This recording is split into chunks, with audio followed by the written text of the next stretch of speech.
কোরআনেই একমাত্র নারী যার সম্পর্কে বলা হয়েছে তিনি জাহান্নামে প্রবেশ করবেন সর্বকালে। সবচেয়ে খারাপ নারী। তিনি ছিলেন অত্যন্ত ধনী এবং অত্যন্ত শক্তিশালী, কিন্তু এগুলো তার জন্যে যথেষ্ট ছিল না। এই অভিশপ্ত নারী অবিশ্বাস্য জীবনের কাহিনী, যাকে এমনকি ভয়ঙ্কর উম্মে জামিল সংগ্রাম, ইসলামের বিরুদ্ধে অবিশ্বাসের যুদ্ধ। আজকের ইসলামে শত্রুদের বোঝার জন্য প্রথমে তাকে বুঝতে হবে। তিনি প্রথমে সেই কৌশল ব্যবহার করেছিলেন যা আজও ইসলামের শত্রুরা ব্যবহার করে। তিনি তার স্বামীকে প্রত্যাখ্যান করতে প্ররোচিত করেছিলেন, মুসলিমদের উপর নির্যাতন চালিয়েছিলেন। এমনকি এক নারীর গল্প, যিনি এতটাই খারাপ ছিল যে শয়তান অবাক হয়ে যেত। কে ছিলেন সেই নারী যাকে আল্লাহ তাআলা কোরআনের অভিশপ্ত নারী হিসেবে উল্লেখ করেছেন? কিছুক্ষণের মধ্যেই জানতে চলেছি। আমাদের সাথে থাকুন এবং শুনতে থাকুন সেই নারীর কাহিনী। উম্মে জামিল জন্মে ছিলেন কুরাইশ গোত্রের, মক্কার সবচেয়ে শক্তিশালী গোত্রগুলির মধ্যে। তার পিতা হাবিব ও নেমাজান ছিলেন মক্কার সম্মানিত নেতাদের মধ্যে একজন। এমন পরিবারে জন্ম নিয়ে তিনি বড় হয়েছিলেন প্রাচুর্য ও মর্যাদার মাঝে। কিন্তু এই উচ্চ মর্যাদা তার অন্তরে বেশি দিন অসহ্য হয়নি। শৈশব থেকেই তিনি ছিলেন অনেক ভয়ঙ্কর এবং অহংকারী। বিবাহ বন্ধনে আবদ্ধ হন আবু লাহাবের সাথে, তিনি আবু লাহাবকে মুতালিবের পুত্র। লাহাব ছিলেন মক্কায় সবচেয়ে ধনী ও ক্ষমতাশালী পুরুষদের মধ্যে একজন।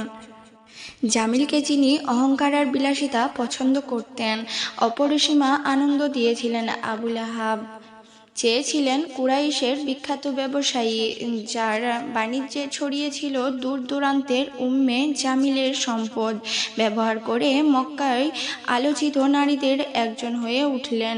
কিন্তু তিনি শুধু তার স্বামীর পছন্দ সম্পদের ছায়ায় বসে থাকতেন না। তার সবচেয়ে বড় অস্ত্র ছিল তার তীক্ষ্ণ জিদ। তিনি তার চারপাশের নারীগুলোর ওপর প্রভাব বিস্তারিত করতেন, গুজব ছড়াতেন, যাকে ঘৃণা করতেন তার নাম নষ্ট করতেন। এই কাজগুলো তাকে আরও গর্বিত করত, কিন্তু আসল সত্য ছিল তিনি ভয় পেতেন, তার ক্ষমতা আর মানুষের সম্মান হারানোর ভয়।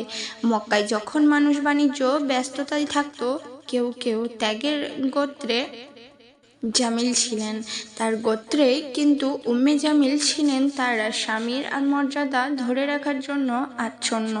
তার কাছে সবচেয়ে গুরুত্বপূর্ণ ছিল কুরাইশদের নেতৃত্ব, পরিবারের অভাব। কিন্তু একদিন মক্কায় এমন এক খবর ছড়িয়ে পড়ল যা তার অন্তরের বিপর্যয় নিয়ে এলো। নবী মুহাম্মদ সাল্লাল্লাহু আলাইহি ওয়াসাল্লাম ঘোষণা করলেন, আমি আল্লাহর রাসূলকে উম্মে জামিলের জন্য এই কথা ছিল ঝড়ের মতো। তিনি নিবিড় পারিবারিক বংশ ভালোভাবে জানতেন। হাশিম পরিবারে, যা কুরাইশের শক্তিশালী শাখা। কিন্তু যদি তিনি নবী হন, তাহলে তার ক্ষমতা কি বিপদে পড়বে না? তার জন্য একটি সত্য মিথ্যা প্রশ্ন ছিল না, এটি ছিল নিয়ন্ত্রণের লড়াই। যদি ইসলাম মক্কায় ছড়িয়ে পড়ে, কুরাইশের শাসন ভেঙে যাবে আর তার গর্ভে জগৎ ভুলে মিশে যাবে। ইসলামের বিরুদ্ধে লড়াইয়ে নেমে পড়লেন প্রথম নারীদের একজন হিসেব বিরোধিতা শুরু করল। কিন্তু উম্মে জামিল এই ঘৃণাকে আরও তীব্র করলেন। তিনি শুধু ইসলামের বিরুদ্ধে দাঁড়ালেন না, তিনি একটি ধ্বংস করার জন্য সব কিছু করলেন।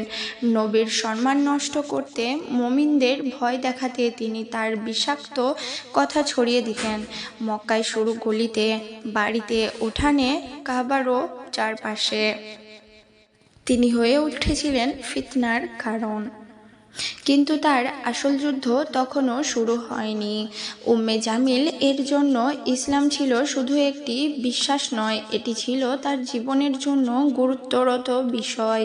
মক্কায় ছিলেন এক ব্যক্তি, নবী মুহাম্মদ সাল্লাল্লাহু আলাইহি ওয়াসাল্লাম যিনি বহু বছরের পুরনো ব্যবস্থার বিরুদ্ধে দাঁড়িয়েছিলেন। আর উম্মে জামিল এই নতুন দিনের বিস্তারিত রোধ করতে প্রস্তুত ছিলেন। প্রথমে তিনি এটি গুরুত্ব দেননি। নবী নবুজাতের দাবি শুরু করেছিলেন, এটি বেশি দিন টিকবে না। কিন্তু যখন মানুষেরা ভিড় তার পিছনে, তখন তার অন্তরে ভয় আর ক্রোধ জ্বলে উঠল। আবু লাহাবের সাথে মিলে তিনি এই নতুন দিনের বিরুদ্ধে লড়াইয়ের নেতৃত্ব দিলেন। মক্কায় নবীদের উপর তার প্রভাব ছিল অপরিসীমা। তার একটি কথা শহর জুড়ে ছড়িয়ে পড়লেন। দ্রুত তিনি এই ক্ষমতা ব্যবহার করলেন ইসলামের ক্ষতি করতে। উম্মে জামিল মিথ্যা কথা ছড়াতে, ভুল গল্প শোনাতেন। মোহাম্মদ পাগল হয়ে উম্মে জামিল চিৎকার করে বলতেন, মোহাম্মদ জাদুকর। উম্মে জামিল মানুষ সতর্ক করতেন। উম্মে জামিল দাবি করতেন, এই মিথ্যার উদ্দেশ্য ছিল শুধু মানুষকে বিভ্রান্ত করা। এটি ছিল নবীর সম্মান ধুলোয় মিশিয়ে দেওয়ার, মানুষকে তার সরিয়ে দেওয়া। তিনি এমনকি নিম্নমানের ব্যবহার করেছিলেন।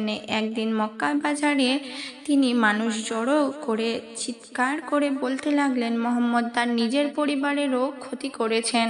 কিন্তু সত্য ছিল এর সম্পূর্ণ বিপরীত। নবী ছিলেন মক্কার সবচেয়ে বিস্তৃত মানুষ। তবুও উম্মে জামিল তার নামে মিথ্যা রটিয়ে চলেছেন।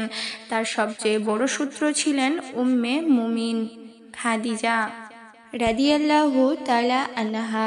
ছিলেন মক্কায় সবচেয়ে সম্মানিত নারী, সবচেয়ে শক্তিশালী সমর্থক। উম্মে জামিল খাদিজার প্রতি তীব্র হিংসা প্রসঙ্গ করলেন।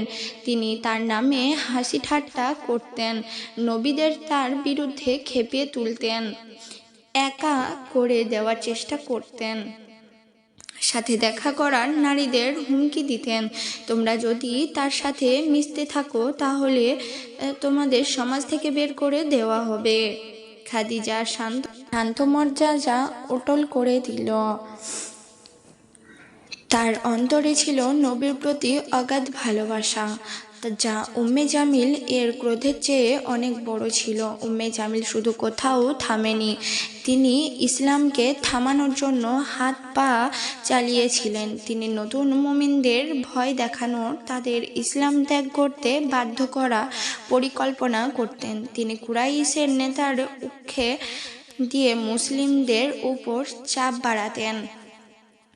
পথে পাথর আর জাহান্নামের মা মানে সবচেয়ে খারাপ কাজগুলো করতেন, যিনি তাকেই জাহান্নামের মা হিসেবে গণ্য করা হয়েছে।